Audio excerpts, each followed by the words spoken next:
Welcome to the Explainer. So let's just dive right in, especially if you're a young leader stepping into a role of influence. Today, we're unpacking a really powerful concept by Joe Ogbechi called the Age of Inner Republics.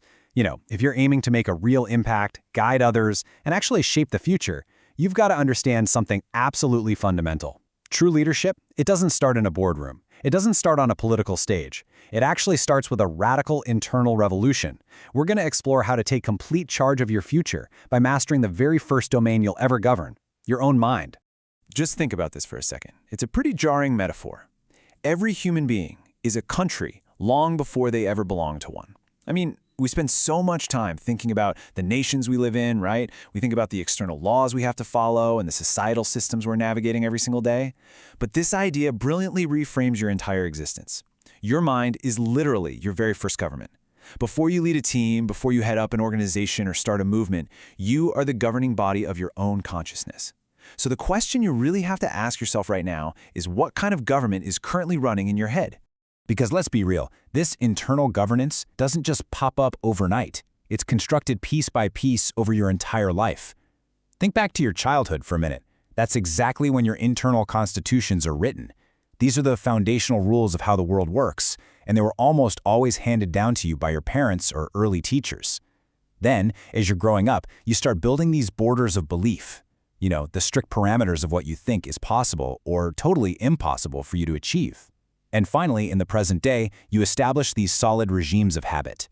These are the daily routines, the knee-jerk reactions, and those default mindsets that you probably haven't even questioned in years. As a young leader, you've got to realize you might actually be operating on an outdated constitution that was written when you were literally a kid. And here's the kicker.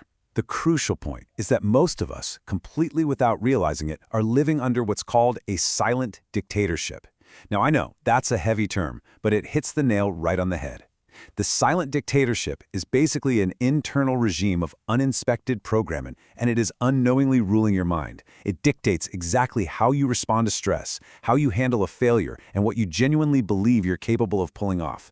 Because it's silent, you don't even know it's there. You think you're making completely free choices, but honestly, you're actually just following the unquestioned habits of this invisible regime. There's an urgent, absolute need to completely overthrow this internal dictatorship if you ever want to truly lead. So what's holding this silent regime up? It's supported by three distinct pillars. And these are the three specific habits you need to identify and challenge today. Number 1, inherited fears. Are you terrified of taking a risk because you actually evaluated the data, or simply because your environment taught you to be anxious? Number 2, borrowed opinions.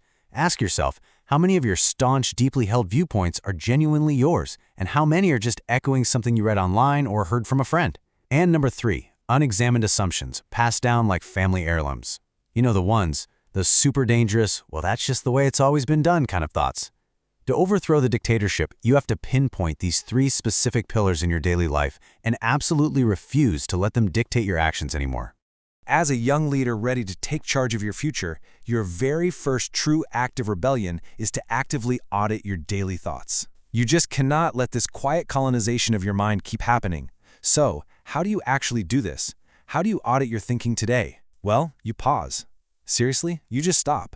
When you feel a sudden surge of anxiety about a new project, you stop and ask, wait, is this an inherited fear?